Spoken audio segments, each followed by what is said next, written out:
Dans la mer, bien loin, l'eau est aussi bleue que les pétales du plus joli bleuet, et aussi limpide que le cristal le plus pur. Mais elle est très profonde, si profonde qu'aucune encre n'atteint le fond. Il faudrait empiler des quantités de clochers pour monter du fond à la surface. C'est là qu'habitent les ondins. Maintenant, n'allez pas croire qu'il n'y a là qu'un fond de sable blanc et nu. Non, les arbres et les plantes les plus extraordinaires y poussent. Leurs tiges et leurs feuilles sont si souples qu'elles remuent au moindre mouvement de l'eau, comme si elles étaient vivantes. Tous les poissons, petits et grands, se faufilent entre les branches, comme ici les oiseaux dans l'air. À l'endroit le plus profond, il y a le château du roi de la mer. Ses murs sont de corail et ses longues fenêtres gothiques, de l'ambre le plus clair. Mais le toit est fait de coquillages qui s'ouvrent et se ferment au gré des courants. Cela a très grand air, car dans chaque coquillage, il y a des perles scintillantes. Une seule ferait une parure splendide dans la couronne d'une reine. Le roi de la mer était veuf depuis bien des années. C'est sa vieille mère qui tenait sa maison. C'était une femme avisée, mais fière de sa noblesse. Aussi portait-elle 12 huîtres sur la queue, là où les autres dignitaires ne devaient en porter que 6. Sinon, elle méritait grande louange, en particulier parce qu'elle aimait tant les petites princesses de la mer, les filles de son fils. C'étaient 6 charmantes enfants, mais la plus jeune était la plus belle de toutes. Sa peau avait l'éclat limpide d'un pétale de rose. Ses yeux étaient bleus comme le lac le plus profond. Seulement, comme toutes les autres, elle n'avait pas de pieds mais une queue de poisson. Il leur arrivait de jouer à longueur de journée dans le château, dans les grandes salles où des fleurs vivantes poussaient sur les murs.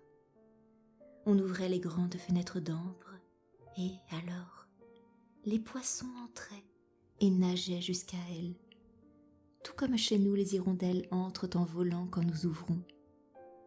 Et les poissons nageaient tout droit jusqu'aux petites princesses, mangeant dans leurs mains et se laissant caresser. À l'extérieur du château, il y avait un grand jardin aux arbres rouges feu et bleu sombre. Les fruits étincelaient comme de l'or, et les fleurs comme feu ardent, tout en agitant constamment tiges et pétales.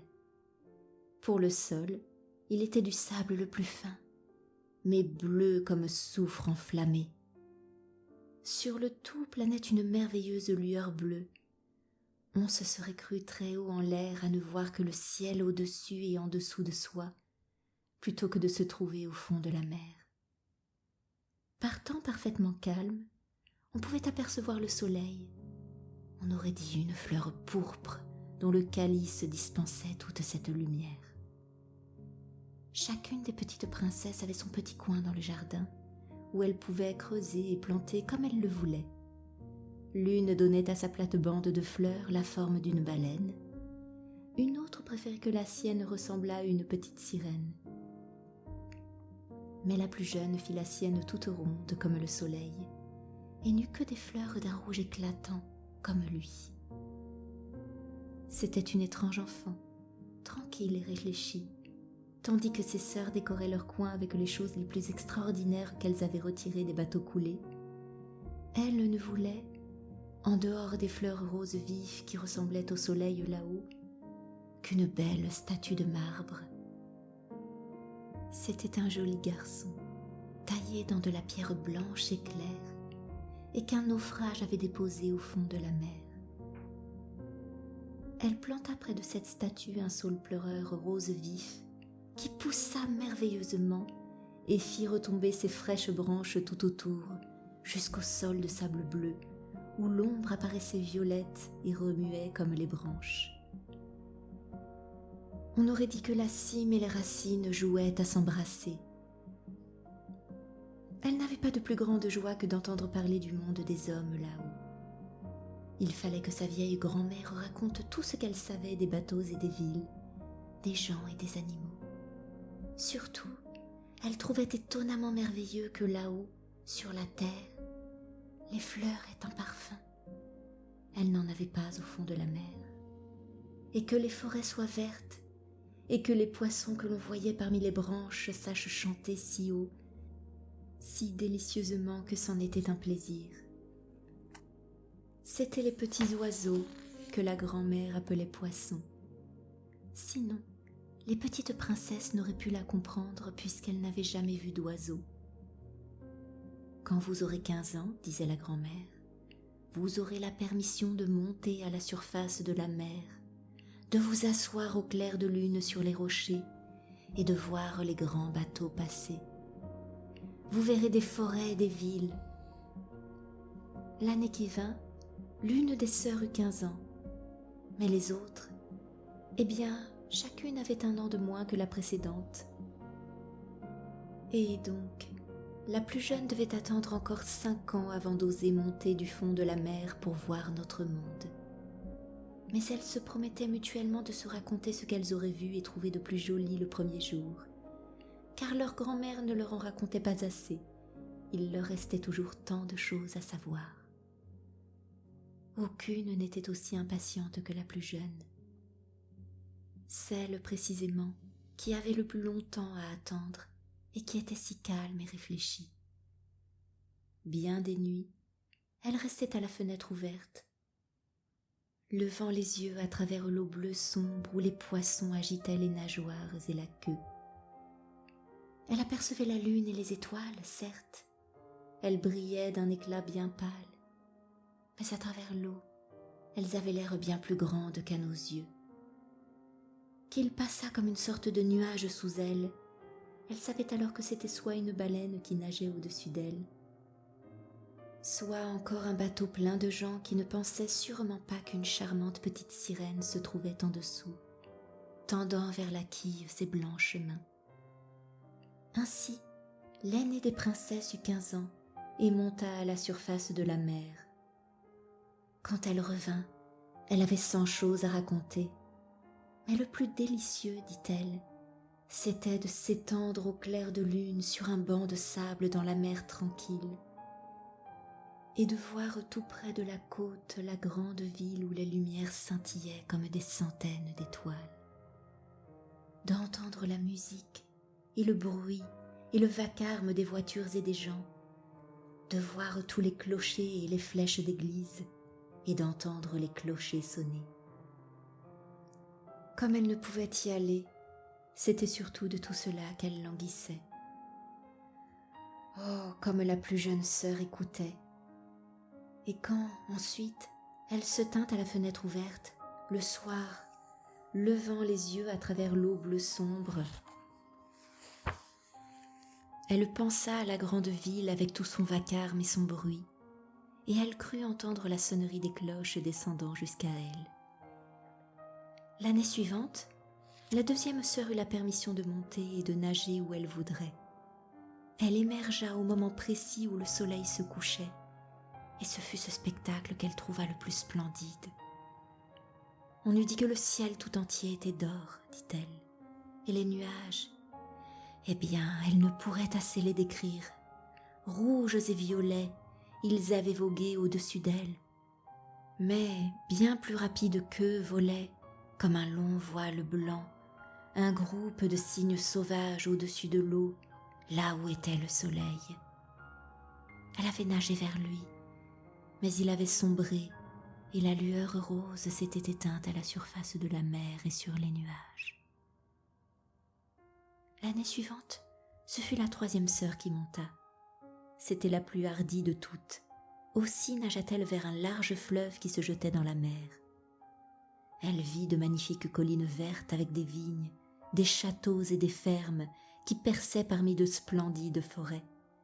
Elle entendit chanter tous les oiseaux et le soleil était si chaud qu'elle dut plonger souvent pour rafraîchir son visage brûlant.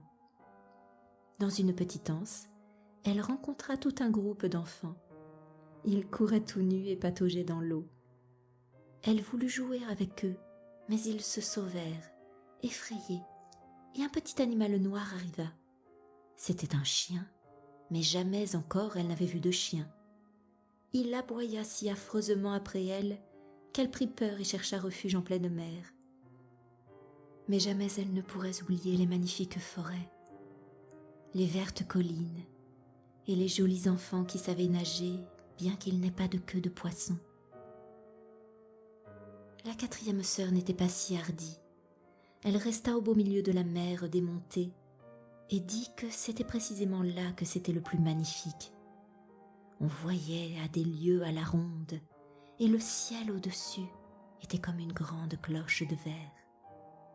Des bateaux, elle en avait vu, mais loin, on aurait dit des goélands. Les dauphins amusants avaient fait des culbutes, et les grosses baleines avaient soufflé de l'eau par leurs évents. On aurait cru qu'il y avait des centaines de jets d'eau à la ronde. Vint le tour de la cinquième sœur. Son anniversaire tombait en hiver. Aussi vit-elle ce que les autres n'avaient pas vu la première fois. La mer était très verte. Ça et là nageaient de grands icebergs. Chacun avait l'air d'une perle, dit-elle. Et ils étaient pourtant bien plus grands que les clochers construits par les hommes. Ils prenaient les formes les plus extraordinaires et brillaient comme des diamants. Elle était assise sur l'un des plus grands, et tous les voiliers s'écartaient, effrayés de l'endroit où elle se trouvait, laissant voler au vent sa longue chevelure. Mais vers le soir, le ciel se couvrit de nuages. Il y eut des éclairs, du tonnerre, tandis que la mer, toute noire, soulevait très haut les gros blocs de glace et les faisait briller sous les éclairs rouges. Sur tous les bateaux où carguaient les voiles, angoisse et terreur. Mais elle restait tranquille sur son iceberg flottant, à voir le rai bleu de l'éclair frapper en zigzag la mer qui brillait. La première fois que l'une des sœurs montait à la surface, chacune était toujours ravie de tout ce qu'elle avait vu de nouveau et de beau. Mais comme maintenant, devenues grandes filles, elles avaient la permission de monter quand elles voulaient. Cela leur devenait indifférent. Elles languissaient de revenir chez elles et, au bout d'un mois, elles disaient que c'était quand même là que c'était le plus beau et que l'on était tellement bien chez soi. Le soir, bien des fois, les sœurs se prenaient par le bras et montaient en ligne à la surface. Elles avaient de charmantes voix, plus belles que celles d'aucun humain. Et quand une tempête s'annonçait et qu'elles pouvaient croire que les bateaux sombreraient, elles nageaient devant les bateaux et chantaient délicieusement la beauté du fond de la mer, demandant aux marins de ne pas avoir peur d'y descendre. Mais ceux-ci ne comprenaient pas leurs paroles. Ils croyaient que c'était la tempête, et ils ne parvenaient pas à voir les délices d'en bas, car lorsque le bateau coulait, les hommes se noyaient, et c'est mort qu'ils arrivaient au château du roi de la mer. Quand de la sorte, les sœurs montaient le soir, bras dessus, bras dessous à travers la mer, la petite sirène restait toute seule à les suivre des yeux, et l'on eût dit qu'elle allait pleurer. Mais une sirène n'a pas de larmes, et elle n'en souffre que davantage. « Ah, si seulement j'avais 15 ans, disait-elle. Je sais que je vais vraiment aimer le monde de là-haut et les humains qui l'habitent. » Enfin, elle eut ses 15 ans. « Eh bien, te voilà émancipée, dit sa grand-mère, la vieille reine douairière. Viens, que je te pare comme tes sœurs. » Et elle lui posa une couronne de lys blanc sur les cheveux. Chaque pétale de fleur était une demi-perle. Et la vieille fit fixer sur la queue de la princesse 8 grandes huîtres pour manifester son rang élevé. « Ça fait mal, dit la petite sirène. « Oui, il faut souffrir un peu pour être belle, dit la vieille. Oh, elle aurait tant voulu se débarrasser de toute cette parure et déposer sa lourde couronne. Les fleurs rouges de son jardin l'habillaient beaucoup mieux, mais elle n'osa pas défaire tout cela. « Au revoir » dit-elle, et elle monta dans l'eau, claire et légère comme une bulle. Le soleil venait tout juste de se coucher quand sa tête émergea, mais tous les nuages brillaient encore comme des roses et de l'or, et dans l'atmosphère rouge pâle, l'étoile du soir scintillait, claire et délicieuse. L'air était frais et doux, la mer parfaitement calme. Un grand trois-mâts mouillait là, une seule voile dehors, car il n'y avait pas un souffle de vent. Et tout autour, sur les vergues, étaient assis des matelots. Il y avait de la musique et des chants. Au fur et à mesure que la soirée s'assombrissait, s'allumaient des centaines de lumières. On aurait dit que les drapeaux de toutes les nations flottaient dans l'air. La petite sirène nagea jusqu'au hublot du salon, et chaque fois que l'eau la soulevait, elle apercevait par les carreaux transparents beaucoup de gens fort bien mis. Mais le plus beau était pourtant le jeune prince aux grands yeux noirs. Il ne devait sûrement pas avoir beaucoup plus de 16 ans. C'était son anniversaire. Et voilà pourquoi il y avait toute cette pompe. Les matelots dansaient sur le pont, et quand le jeune prince s'y rendit, plus de 100 fusées partirent en l'air. Elles éclairèrent comme en plein jour, si bien que la petite sirène eut très peur.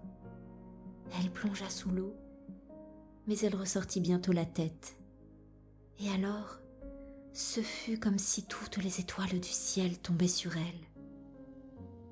Jamais elle n'avait vu le feu faire pareille magie. De grands soleils tournoyaient, de magnifiques poissons de feu ondulaient dans l'air bleu, et la mer, calme et limpide, renvoyait tout cet éclat. Sur le bateau, il faisait si clair que l'on apercevait le moindre cordage, à plus forte raison les gens. Oh, comme le jeune prince était beau tout de même. Et il serrait la main aux gens, il riait, il souriait tandis que la musique résonnait dans la nuit splendide. Il se fit tard, mais la petite sirène ne pouvait détourner les yeux du bateau et du charmant prince. Les lumières multicolores furent éteintes, les fusées ne partaient plus, on n'entendait plus de coups de canon, mais il y avait un bruissement, un grondement au profond de la mer. Elle resta sur l'eau, ballottée par les vagues, afin de voir dans le salon. Mais le bateau prit de la vitesse, les voiles furent déployées l'une après l'autre, les vagues se firent plus fortes. De gros nuages s'amassèrent, il y eut des éclairs au loin. Oh, il allait y avoir un épouvantable orage. Aussi les matelots caguèrent-ils les voiles. Le gros bateau roula et tangua à une vitesse folle sur la mer démontée. L'eau se souleva en grandes montagnes noires qui voulaient déferler sur le mât. Mais le bateau plongeait comme un cygne entre les hautes vagues pour se laisser de nouveau soulever sur l'amoncellement des eaux. La petite sirène trouvait que c'était une course amusante, mais ce n'était pas la vie des marins. Le bateau craquait avec fracas, les épées madriers ployaient sous la puissance des coups, la mer prenait d'assaut le bateau. Le mât se brisa par le milieu comme un roseau, et le bateau se coucha sur le flanc tandis que l'eau pénétrait dans la cale. La petite sirène vit alors qu'ils étaient en péril. Elle-même dut prendre garde aux poutres et aux débris qui dérivaient sur l'eau. Un instant, il fit si noir qu'elle ne put plus rien voir.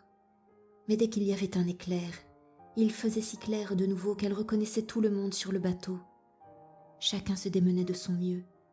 Elle cherchait surtout le jeune prince et elle le vit quand le bateau se brisa, sombré dans la mer profonde. Aussitôt, elle se réjouit très fort, car maintenant, il descendait jusque chez elle. Mais elle se rappela alors que les hommes ne peuvent pas vivre dans l'eau et qu'il ne pourrait arriver que mort au château de son père. Mourir, non, il ne fallait pas qu'il meure. Aussi nagea-t-elle parmi les poutres et les planches dérivant sur la mer, oubliant totalement qu'elles auraient pu l'écraser. Elle plongea profondément pour remonter très haut parmi les vagues, et parvint enfin jusqu'au jeune prince qui ne pouvait presque plus nager dans la mer déchaînée. Ses bras et ses jambes commençaient à s'épuiser, ses beaux yeux se fermaient. Il aurait dû mourir si la petite sirène n'était intervenue. Elle lui tint la tête au-dessus de l'eau et laissa les vagues les pousser, elle et lui, là où elle voulait. Au matin, le mauvais temps était passé. Du bateau, on ne voyait pas un débris. Rouge et brillant, le soleil se leva de l'eau. Ce fut comme si les joues du prince en étaient animées, mais ses yeux restaient fermés. La sirène embrassa son beau front et repoussa ses cheveux mouillés. Elle eut l'impression qu'il ressemblait à la statue de marbre dans son petit jardin. Elle l'embrassa encore en souhaitant qu'il pût vivre. Elle vit alors devant elle la terre ferme, de hautes montagnes bleues à la cime desquelles brillait la neige blanche, comme si c'étaient des cygnes couchés là. Sur la côte, il y avait de splendides forêts vertes, et devant, une église ou un monastère, elle ne savait pas bien, mais c'était un bâtiment en tout cas. Dans le jardin poussaient des citronniers et des pommiers, et devant le portail s'élevaient des hauts palmiers. La mer formait là une petite anse, totalement calme, mais fort profonde jusqu'à la roche couverte de fin sable blanc. C'est jusque-là qu'elle nagea avec le beau prince. Elle le déposa sur le sable et veilla surtout qu'il eût la tête en haut dans la chaleur de l'éclat du soleil. Or les cloches sonnèrent dans le grand bâtiment blanc et un grand nombre de jeunes filles traversèrent le jardin. Alors la petite sirène nagea plus loin jusque derrière quelques roches élevées qui dépassaient de l'eau, se mit de l'écume de mer sur les cheveux et sur la poitrine pour que personne ne pût voir son petit visage, et examina qui venait au pauvre prince. Il ne fallut pas longtemps pour qu'une jeune fille vînt jusque-là. Elle parut très effrayée, mais un instant seulement. Puis elle alla chercher d'autres personnes, et la sirène vit le prince reprendre vie et sourire à tout le monde à la ronde. Mais à elle, il ne souriait pas. Il ne savait pas non plus, bien entendu, que c'était elle qui l'avait sauvé. Elle se sentit bien affligée, et quand on le conduisit dans le grand bâtiment, elle plongea, toute triste, pour rentrer chez elle au château de son père. Toujours elle avait été calme et réfléchie, mais désormais elle le fut bien plus encore.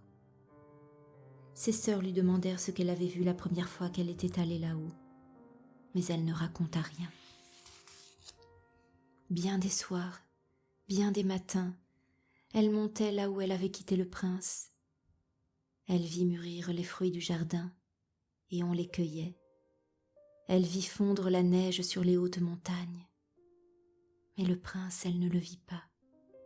Aussi retournait-elle chez elle plus affligée encore.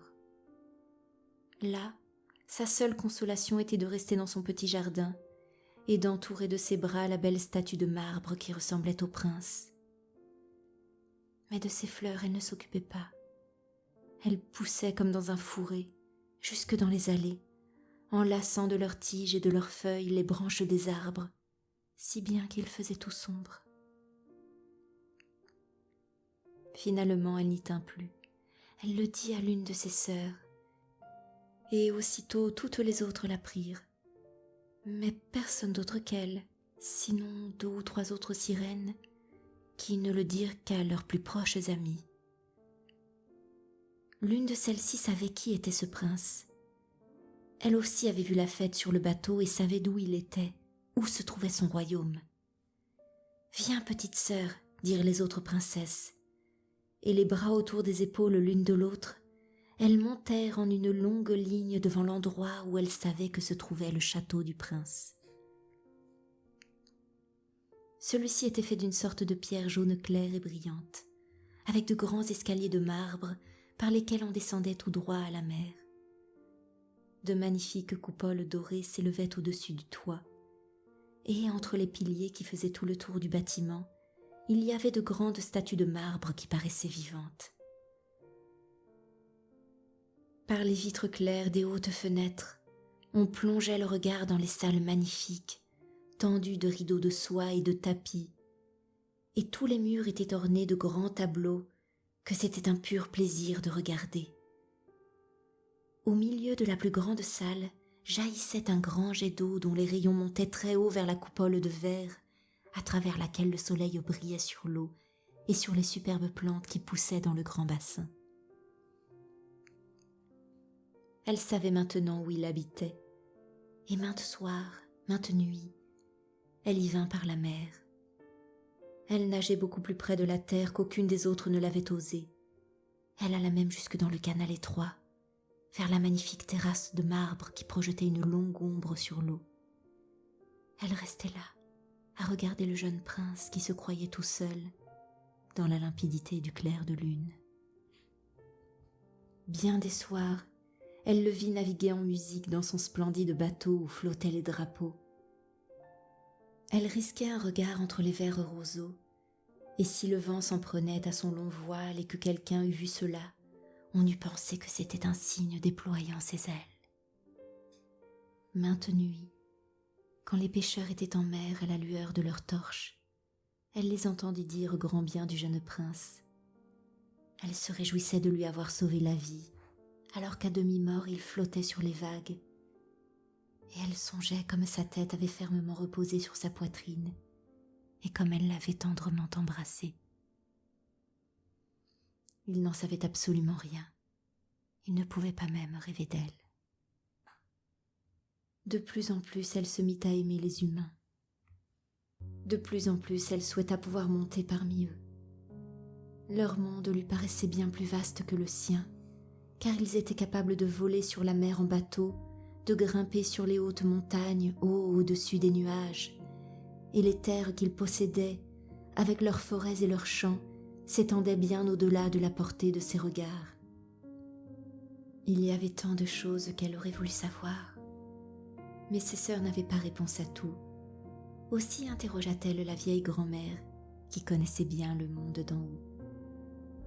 C'est ainsi qu'à juste titre, elle appelait les pays d'au-dessus de la mer. « Quand les humains ne se noient pas, demanda la petite sirène, peuvent-ils vivre toujours? Ne meurent-ils pas comme nous ici-bas dans la mer ?»« Si, dit la vieille, ils doivent mourir eux aussi, et leur temps de vie est même plus court que le nôtre. Nous pouvons vivre 300 ans, et lorsque nous cessons d'exister ici, nous devenons seulement écume sur l'eau. Nous n'avons même pas une tombe ici-bas parmi ceux qui nous sont chers. Nous n'avons pas une âme immortelle. Nous ne revivons jamais. Nous sommes comme le vert roseau. Qu'on le coupe une fois, il ne peut reverdir. En revanche, les humains ont une âme qui vit toujours, qui vit après que le corps est devenu poussière. Elle monte dans l'air limpide jusqu'à toutes les brillantes étoiles. Tout comme nous émergeons de la mer et voyons les pays des hommes, de même, ils montent jusqu'en des lieux inconnus et délicieux que nous ne verrons jamais.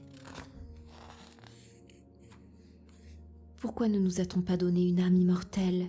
disait la petite sirène affligée. « Je donnerai les 300 années que j'ai à vivre pour être personne humaine un seul jour et avoir part ensuite au monde céleste. »« Il ne faut pas y penser, » dit la vieille. « Nous avons une vie bien meilleure et plus heureuse que les humains là-haut. Il va donc falloir que je meure et que je flotte comme écume sur la mer, sans entendre la musique des vagues, sans voir les splendides fleurs et le rouge soleil. Je ne puis donc rien faire pour acquérir une âme éternelle. »« Non, dit la vieille, à moins qu'un homme t'aime tant, que tu sois plus pour lui que son père et sa mère. S'il t'était attaché de toute sa pensée, de tout son amour, et qu'il fasse poser par le pasteur sa main droite dans la tienne en te promettant fidélité, ici et pour toute l'éternité, son âme s'infuserait dans ton corps, et tu participerais aussi au bonheur des hommes. Il te donnerait une âme tout en gardant la sienne. Mais cela ne se fera jamais. Ce qui, précisément, est splendide, ici dans la mer, ta queue de poisson, on trouve cela affreux là-haut sur la terre. On n'y comprend rien là-bas. Il faut avoir 2 piliers grossiers qu'on appelle jambes pour être beau. » La petite sirène soupira et regarda tristement sa queue de poisson. « Soyons satisfaites, dit la vieille. Nous sautons tant et plus pendant les 300 années que nous avons à vivre. Ce n'est tout de même pas mal. Ensuite, on n'est que plus satisfait de pouvoir reposer dans sa tombe. Ce soir, nous allons avoir bal à la cour. » Il faut dire que c'était une splendeur comme on n'en voit jamais sur terre. Les murs et le plafond de la grande salle de danse étaient de verre épais mais diaphane. Plusieurs centaines de coquillages colossaux, roses vifs et verts prés, étaient rangés de chaque côté, brûlant d'un feu bleu qui illuminait toute la salle et brillait à travers les murs, si bien que la mer au dehors était toute illuminée. On pouvait voir les innombrables poissons, grands et petits, qui nageaient vers le mur de verre. Les écailles de certains brillaient d'un éclat pourpre, d'autres paraissaient d'or et d'argent. Au milieu de la salle coulait un vaste fleuve sur lequel dansaient les ondins et les sirènes au son délicieux de leurs propres chants. Des voix aussi belles, les humains sur terre n'en ont pas. De tous, c'était la petite sirène qui chantait le mieux, et on l'applaudissait. Et un instant, elle ressentit de la joie en son cœur, car elle savait qu'elle avait la plus belle voix qui fût sur terre et dans la mer. Mais elle se mit à repenser bientôt au monde au-dessus d'elle. Elle ne pouvait oublier le beau prince et le chagrin qu'elle avait de ne pas posséder, comme lui, une âme immortelle. Aussi se glissa-t-elle hors du château de son père, et tandis qu'à l'intérieur tout était chant et liesse, elle resta toute triste dans son petit jardin. Alors, elle entendit le cor sonner à travers l'eau et elle pensa « Voilà sûrement qu'il vogue là-haut, lui que j'aime plus que mon père et ma mère, lui à qui s'attachent mes pensées et dans la main de qui je voudrais poser le bonheur de ma vie. Je risquerai tout pour le conquérir et avoir une âme immortelle. Pendant que mes sœurs dansent au château de mon père, je vais aller trouver la sorcière de la mer, elle dont j'ai toujours eu si peur. Peut-être pourra-t-elle me conseiller et m'aider. » Donc la petite sirène sortit de son jardin et se dirigea vers les tourbillons mugissants derrière lesquels habitait la sorcière. Jamais encore elle n'avait pris ce chemin. Il n'y poussait pas de fleurs, pas d'herbes marines. Seul le sol de sable gris et nu s'étendait vers les remous où l'eau, comme une roue de moulin grondante, tourbillonnait, arrachant tout ce qu'elle saisissait pour l'entraîner dans les profondeurs. Il lui fallut traverser ces tourbillons fracassants pour pénétrer dans le domaine de la sorcière. Et là, sur une longue distance, il n'y avait pas d'autre chemin que celui qui passait au-dessus de la vase chaude et bouillonnante que la sorcière appelait sa tourbière. Sa maison se trouvait derrière, au milieu d'une étrange forêt. Tous les arbres et les buissons étaient des polypes, mi-bêtes, mi-plantes. On aurait dit des serpents à 100 têtes qui poussaient du sol. Toutes les branches étaient de longs bras visqueux, aux doigts comme des vers flexibles, qui remuaient de la racine à l'extrémité. Tout ce dont il pouvait s'emparer dans la mer, il s'enlaçait autour et ne le lâchait plus. La petite sirène fut tout effrayée en arrivant dans cette forêt. Son cœur battait d'angoisse. Pour un peu, elle aurait fait demi-tour. Mais alors, elle pensa au prince et à l'âme humaine et elle prit courage. Elle attacha fermement ses longs cheveux flottants autour de sa tête pour que les polypes ne l'attrapent pas par là. Elle joignit les mains sur sa poitrine et s'envola, comme le poisson vole à travers l'eau, parmi les affreux polypes qui tendaient vers elle leurs bras et leurs doigts flexibles. Elle vit comme chacun tenait quelque chose qui l'avait attrapé. Des centaines de petits bras le maintenaient, comme de solides liens de fer. Des naufragés qui avaient sombré jusqu'en ces profondeurs apparaissaient, squelettes blancs dans les bras des polypes. Ceux-ci étreignaient des gouvernails, des squelettes d'animaux terrestres, et, ce qui fut presque le plus épouvantable pour elle, une petite sirène qu'ils avaient capturée et étouffée. Elle arriva alors à un grand espace visqueux dans la forêt où s'ébattaient des couleuvres d'eau, grandes et grasses, en montrant leur répugnant ventre jaunâtre. Au milieu de cet espace se dressait une maison faite de blancs ossements humains échoués. C'est là que siégeait la sorcière de la mer, qui faisait manger un crapaud dans sa propre bouche, comme font les humains pour donner du sucre à un petit canari. Ces affreuses et grasses couleuvres d'eau, elle les appelait ses petits poussins et les laissait se vautrer sur sa vaste poitrine spongieuse. « Je sais bien ce que tu veux, » dit la sorcière de la mer. « C'est stupide de ta part. Tu feras ta volonté tout de même, car elle te mettra dans le malheur, ma charmante princesse. Tu voudrais bien te débarrasser de ta queue pour avoir à la place 2 moignons sur lesquels marcher comme les humains, afin que le jeune prince s'éprenne de toi et que tu puisses l'obtenir, lui et une âme immortelle. » Ce disant, la sorcière eut un rire si bruyant et si laid que le crapaud et les couleuvres tombèrent par terre où ils se vautrèrent. « Tu arrives au bon moment, » dit la sorcière. « Demain, quand le soleil se serait levé, il aurait fallu une année entière avant que je puisse t'aider. Je vais te préparer une boisson. Avant que le soleil se lève, tu vas nager jusqu'à terre et l'emporter. Tu t'assoiras au bord et la boiras. Alors ta queue se divisera et se rétrécira pour donner ce que les hommes appellent de jolies jambes. Mais cela fait mal. C'est comme si une épée acérée te transperçait. Tous ceux qui te verront diront que tu es la plus délicieuse enfant d'un homme qu'ils aient vu. Tu conserveras ta démarche dansante. Aucune danseuse ne pourra marcher en se balançant comme toi. Mais à chaque pas que tu feras, ce sera comme si tu marchais sur un couteau tranchant qui ferait couler ton sang. Veux-tu souffrir tout cela et que je t'aide ? » ?»« Oui, » dit la petite sirène d'une tremblante voix, en pensant au prince et à l'âme immortelle qu'elle gagnerait. « Mais rappelle-toi, » dit la sorcière, « dès que tu auras pris forme humaine, tu ne pourras jamais plus redevenir sirène. Jamais tu ne pourras descendre à travers l'eau jusqu'à tes sœurs et au château de ton père.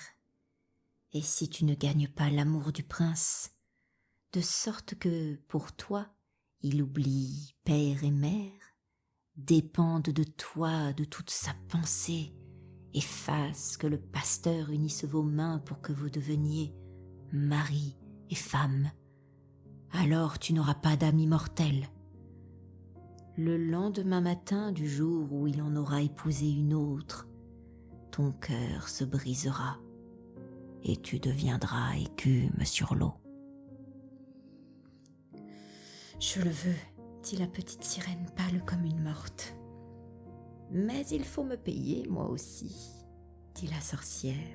« Et ce que je réclame, ce n'est pas peu de choses. Tu as la plus délicieuse voix de tous ceux qui sont ici au fond de la mer. Tu crois sans doute que c'est par elle que tu l'enchanteras. Mais cette voix, tu vas me la donner. Je veux le meilleur de ce que tu possèdes pour ma précieuse boisson, car c'est mon propre sang qu'il faut que j'y mêle pour que cette boisson soit âpre comme une épée à double tranchant. »« Mais si tu prends ma voix, » dit la petite sirène, « que me restera-t-il ?»« Ta ravissante personne, » dit la sorcière, « ton allure dansante et tes yeux éloquents. Cela suffit pour ensorceler un cœur humain. » « Eh bien, as-tu perdu courage ? Tends-moi ta langue, que je la coupe pour paiement, et tu auras la puissante boisson. »« Soit, » dit la petite sirène. Et la sorcière installa sa marmite pour faire bouillir la boisson magique. La propreté est une bonne chose, dit-elle en récurant la marmite avec les couleuvres dont elle avait fait un nœud. Puis elle s'égratigna la poitrine et fit dégoûter son sang noir. La vapeur prit les formes les plus étranges. Il y avait de quoi être terrifié. À chaque instant, la sorcière mettait de nouvelles choses dans la marmite, et lorsque ce fut bien bouillant, on eût dit des larmes de crocodile. Enfin, la boisson fut prête. Elle avait l'aspect de l'eau la plus pure. « Voilà !» dit la sorcière en tranchant la langue de la petite sirène, qui, maintenant, était muette et ne pouvait ni chanter ni parler. « Au cas où les polypes voudraient t'attraper quand tu traverseras ma forêt, dit la sorcière, jette-leur une seule goutte de cette boisson. Leurs bras et leurs doigts partiront en 1000 morceaux. » Mais la petite sirène n'en eut pas besoin. Les polypes, effrayés, reculèrent devant elle en voyant la boisson lumineuse qui luisait dans sa main, comme si c'était une étoile scintillante. De la sorte, elle eut bientôt traversé la forêt, la tourbière et les tourbillons grondants. Elle aperçut le château de son père. Les lumières étaient éteintes dans la grande salle de danse. Tout le monde dormait sûrement. Elle n'osa pas aller les voir maintenant qu'elle était muette et qu'elle allait les quitter pour toujours. Ce fut comme si son cœur allait se briser de chagrin. Elle se coula dans son jardin, prit une fleur dans les plates-bandes de chacune de ses sœurs, envoya du bout des doigts 1000 baisers vers le château et monta à travers la mer bien sombre.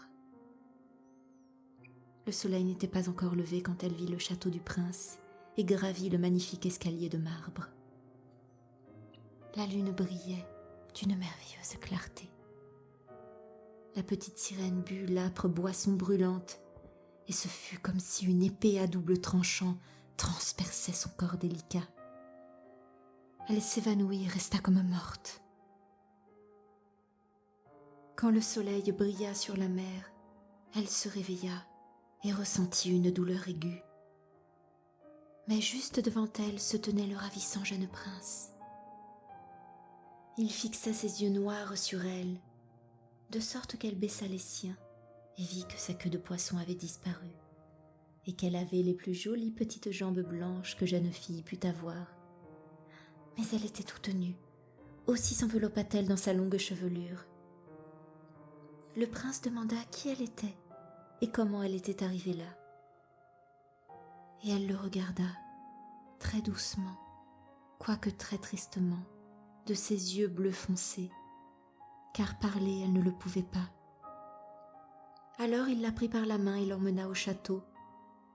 À chaque pas qu'elle faisait, c'était comme la sorcière l'en avait prévenue, comme si elle foulait des aiguilles acérées et des couteaux affilés. Mais elle supportait cela volontiers. Tenant la main du prince, elle marchait, légère comme une bulle, et lui, comme tout le monde, s'émerveillait de sa démarche gracieuse et dansante. Elle mit de précieux vêtements de soie et de mousseline. Au château, c'était la plus belle de toutes, mais elle était muette, ne pouvait ni chanter ni parler. De charmantes esclaves vêtues de soie et d'or s'avancèrent et chantèrent pour le prince et ses royaux parents. L'une chantait mieux que toutes les autres, et le prince applaudit et lui sourit. La petite sirène s'affligea. Elle savait qu'elle aurait chanté bien mieux. Elle pensa « Oh, si seulement il savait que, pour être auprès de lui, j'ai cédé ma voix à tout jamais. » Puis les esclaves exécutèrent des danses gracieuses et légères aux accents de la splendide musique. Alors la petite sirène leva ses beaux bras blancs, se dressa sur la pointe des pieds et traversa la salle en ondulant. Dansa comme personne encore n'avait dansé.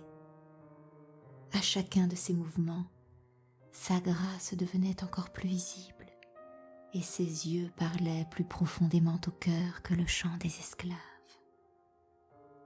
Tout le monde était ravi, le prince surtout, qui l'appela son petit enfant trouvé, et elle dansa de plus belle, bien que chaque fois que son pied touchait le sol, c'était comme si elle foulait des couteaux acérés.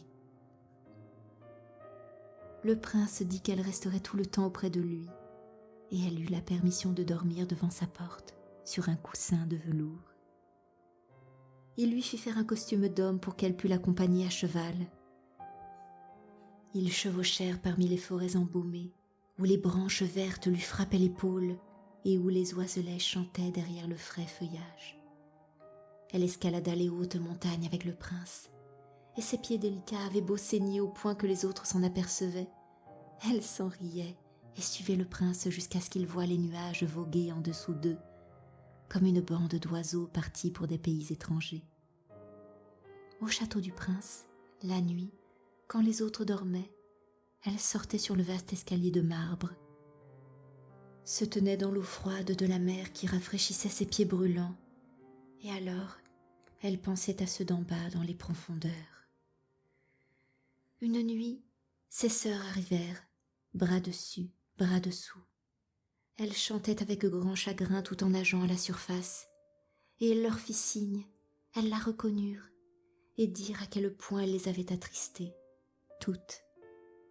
Ensuite, elles vinrent lui rendre visite chaque nuit, et une nuit, elle vit, loin au large, sa vieille grand-mère, qui, pendant bien des années, n'était pas montée à la surface, ainsi que le roi de la mer couronne sur la tête. Il tendait les mains vers elle, sans oser approcher de la terre autant que ses sœurs. De jour en jour, elle devenait plus chère au prince. Il l'aimait comme on peut aimer un bon enfant chéri, mais faire d'elle sa reine, l'idée ne lui en venait pas. Or il fallait qu'elle devînt sa femme, sinon elle n'aurait pas une âme immortelle. Le matin du jour où il célébrerait ses noces, elle deviendrait écume sur la mer. N'est-ce pas moi que, de toutes, tu aimes le plus, semblaient dire les yeux de la petite sirène quand il la prenait dans ses bras en embrassant son beau front. Si, c'est toi qui m'es la plus chère, disait le prince, car c'est toi qui as le meilleur cœur, c'est toi qui m'es le plus dévoué. Et tu ressembles à une jeune fille que j'ai vue un jour, mais que je ne retrouverai sûrement jamais. J'étais sur un bateau qui fit naufrage. Les vagues me jetèrent à la côte près d'un temple sacré desservi par quelques jeunes filles. La plus jeune me trouva sur le rivage et me sauva la vie. Je ne la vis que 2 fois. C'est la seule que je pourrais aimer en ce monde. Mais tu lui ressembles. Tu évinces presque son image de mon âme. Elle appartient au temple sacré. C'est pour cela que la bonne fortune t'a envoyé à moi. Jamais nous ne nous quitterons. Hélas, il ne sait pas que c'est moi qui lui ai sauvé la vie, pensa la petite sirène. Je l'ai porté sur la mer jusqu'à la forêt où se trouve le temple. J'étais derrière l'écume et je regardais si personne n'allait venir. J'ai vu la belle jeune fille qui l'aime plus que moi. Et la sirène soupira profondément. Pleurer, elle ne le pouvait pas. Cette fille appartient au temple sacré, a-t-il dit. Elle ne viendra jamais en ce monde. Ils ne se rencontreront plus. Je suis auprès de lui. Je le vois chaque jour. Je le soignerai, l'aimerai, lui sacrifierai ma vie. Et voilà que le prince va se marier et épouser la charmante fille du roi voisin, racontait-on. C'est pour cela qu'il équipe si magnifiquement un bateau. Le prince s'en va voir les terres du roi voisin, à ce que l'on dit. Mais c'est pour voir la fille du roi voisin. Il va emmener une grande escorte. Mais la petite sirène secouait la tête en riant. Elle connaissait les pensées du prince bien mieux que tous les autres. « Il faut que je m'en aille, lui avait-il dit. Il faut que je voie la belle princesse. Mes parents l'exigent. Même forcés à la mener ici en qualité de fiancée, ils ne le peuvent pas. Je ne puis l'aimer. Elle ne ressemble pas comme toi à la belle fille du temple. Si je devais choisir une fiancée, ce serait plutôt toi, ma muette enfant trouvée aux yeux qui parlent. Et il baisait sa bouche rouge, jouait avec sa longue chevelure et posait la tête contre son cœur qui rêvait de bonheur humain et d'âme immortelle. « Tu n'as tout de même pas peur de la mer, mon enfant muette ?» dit-il quand ils furent sur le magnifique bateau qui devait le conduire au pays du roi voisin. Et il lui parla de tempêtes et de calmes plats, d'étranges poissons des profondeurs et de ce que les plongeurs y avaient vu. Et elle sourit de son récit. Elle savait mieux que personne, bien entendu, ce qu'il y avait au fond de la mer.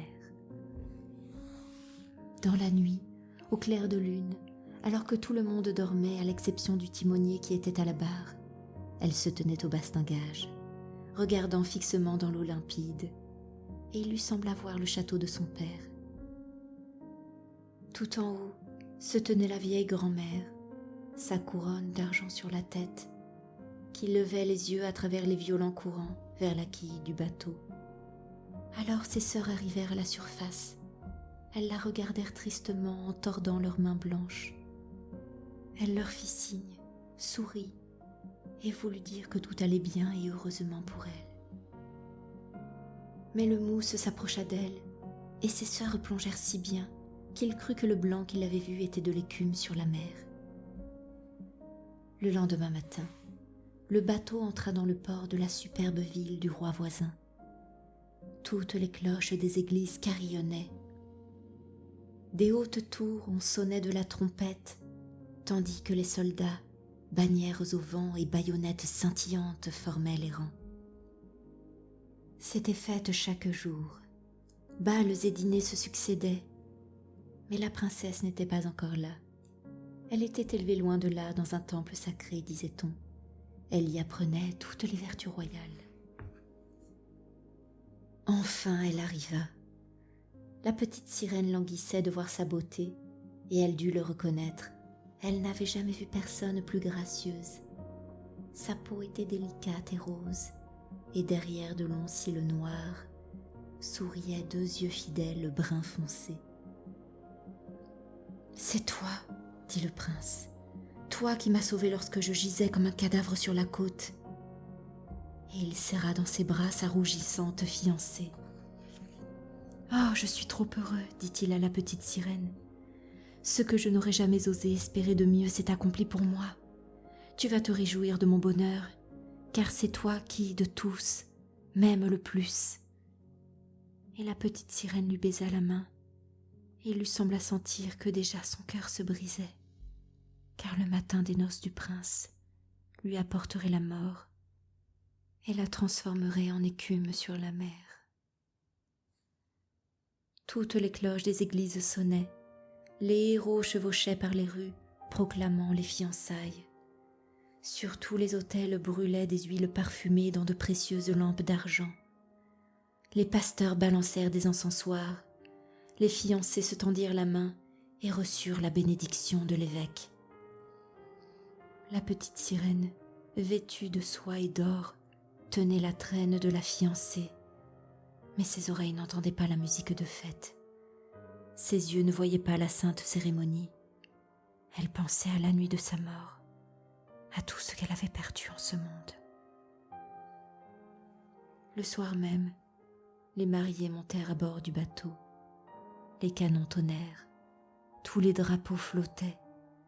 Au milieu du bateau fut dressée une précieuse tente d'or et de pourpre, avec les coussins les plus magnifiques.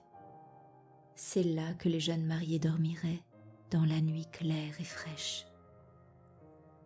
Les voiles se gonflèrent au vent et le bateau glissa, léger, presque sans remuer sur la mer limpide. Quand il fit noir, on alluma des lampes multicolores et les marins dansèrent joyeusement sur le pont. Il fallut bien que la petite sirène pense à la première fois où elle avait émergé et vu la même splendeur et la même joie. Et elle se joignit à la danse dans un tourbillon, flottant comme flotte le cygne quand il est poursuivi. Et tout le monde exulta d'admiration pour elle. Jamais elle n'avait dansé aussi superbement. Ses pieds délicats étaient lacérés comme par des couteaux tranchants. Mais elle ne le sentait pas. Son cœur était plus douloureusement meurtri. Elle savait que c'était le dernier soir qu'elle le voyait. Lui pour qui elle avait abandonné sa famille et son foyer, donné sa ravissante voix et souffert quotidiennement de tourments infinis sans qu'il y eût pensé. C'était la dernière nuit. Elle respirait le même air que lui, voyait la mer profonde et le ciel bleu étoilé. Une nuit éternelle, sans pensée, sans rêve, l'attendait, elle qui n'avait pas d'âme, qui ne pourrait en acquérir une. Et tout fut joie et gaieté sur le bateau, jusque longtemps après minuit. Elle rit et dansa, la pensée de la mort dans le cœur. Le prince embrassait sa charmante épouse, et elle jouait avec ses cheveux noirs, et se tenant par le bras, ils allèrent se reposer dans la magnifique tente. Ce fut le silence et le calme sur le bateau. Seul le pilote se tenait à la barre. La petite sirène posa ses bras blancs sur le bastingage et regarda vers l'est, cherchant l'aube. Elle savait que le premier rayon du soleil la tuerait. Alors elle vit ses sœurs monter de la mer. Elles étaient pâles, comme elle. Leur belle longue chevelure ne flottait plus au vent. Elle était coupée. Nous l'avons donnée à la sorcière pour qu'elle fasse en sorte que tu ne meurs pas cette nuit. Elle nous a donné un couteau. Le voici. Vois-tu comme il est acéré? Avant que le soleil se lève, il faut que tu l'enfonces dans le cœur du prince, et lorsque son sang chaud rejaillira sur tes pieds, ils se rassembleront en une queue de poisson, et tu redeviendras une sirène. Tu pourras descendre dans l'eau jusqu'à nous, et vivre tes 300 ans avant de devenir l'écume morte de la mer salée. Dépêche-toi, il faut que l'un meure, lui ou toi, avant que le soleil se lève. Notre vieille grand-mère a tant de chagrin que ses cheveux blancs sont tombés, tout comme les nôtres sont tombés sous les ciseaux de la sorcière. Tue le prince et reviens. Dépêche-toi. Vois-tu cette raie rouge dans le ciel? Dans quelques minutes, le soleil se lèvera, et alors tu devras mourir. Et elles poussèrent un soupir merveilleusement profond, puis sombrèrent dans la vague. La petite sirène écarta le rideau de pourpre de la tente, et elle vit dormir la charmante mariée, la tête contre la poitrine du prince. Et elle se pencha, embrassa le prince sur son beau front, regarda le ciel où l'aube luisait de plus en plus, regarda le couteau acéré, et de nouveau fixa les yeux sur le prince, qui, dans son rêve, prononçait le nom de son épouse. Elle seule occupait ses pensées. Et le couteau trembla dans la main de la sirène. Mais alors elle le jeta loin dans les vagues, qui se mirent à luire, toutes rouges à l'endroit où il tomba. On eut l'impression que des gouttes de sang perlaient à la surface de l'eau. Une fois encore, les yeux à demi éteints, elle regarda le prince, puis se précipita du navire dans la mer, et elle sentit son corps se dissoudre en écume.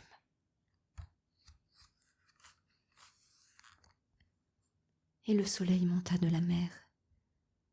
Ses rayons tombèrent bien doucement, bien chaudement sur l'écume de la mer froide et morte. Et la petite sirène ne sentit pas la mort. Elle vit le clair soleil. Au-dessus d'elle planaient des centaines de charmantes créatures transparentes. À travers elle apercevait les voiles blanches du bateau et les rouges nuages du ciel. Leur voix était mélodie, mais si immatérielle qu'aucune oreille humaine ne pouvait les entendre, tout comme aucun œil terrestre n'eût pu les voir. Elles planaient dans l'air, sans elles, sous l'effet de leur propre légèreté. La petite sirène vit qu'elle avait un corps comme elle, qui s'élevait de l'écume, de plus en plus. « Je vais vers qui ?» dit-elle, et sa voix eut le même timbre que celle des autres êtres, si immatérielle qu'aucune musique terrestre ne peut la rendre. « Vers les filles de l'air, répondirent les autres. La sirène n'a pas d'âme immortelle. n'en aura jamais, à moins de conquérir l'amour d'un être humain. Son existence éternelle dépend d'un pouvoir étranger. Les filles de l'air non plus n'ont pas d'âme éternelle, mais elles peuvent s'en créer une par leurs bonnes actions. Nous volons vers les pays chauds, où l'air pestiféré et suffocant tue les humains. Nous y soufflons la fraîcheur. Nous répandons parmi l'air le parfum des fleurs et envoyons réconfort et guérison. Quand nous nous sommes évertués à faire tout le bien que nous pouvons, pendant 300 ans, nous obtenons alors une âme immortelle et participons au bonheur éternel des humains. Toi, pauvre petite sirène, tu t'es efforcée de tout ton cœur de faire la même chose que nous. Tu as souffert et enduré ta peine, et tu t'es haussée jusqu'au monde des esprits aériens. Maintenant, par tes bonnes actions, tu peux te créer une âme immortelle d'ici 300 ans. Et la petite sirène leva ses bras clairs vers le soleil de Dieu, et pour la première fois, elle sentit couler ses larmes. Sur le bateau, il y avait de nouveau de la vie et du bruit. Elle vit le prince avec sa belle mariée se mettre à sa recherche. Mélancolique, il répandait l'écume bouillonnante comme s'il savait qu'elle s'était précipitée dans les vagues. Invisible, elle embrassa le front de la mariée, fit un sourire au prince et monta avec les autres enfants de l'air sur le nuage rose qui voguait dans l'atmosphère. Dans 300 ans, nous entrerons ainsi au royaume de Dieu.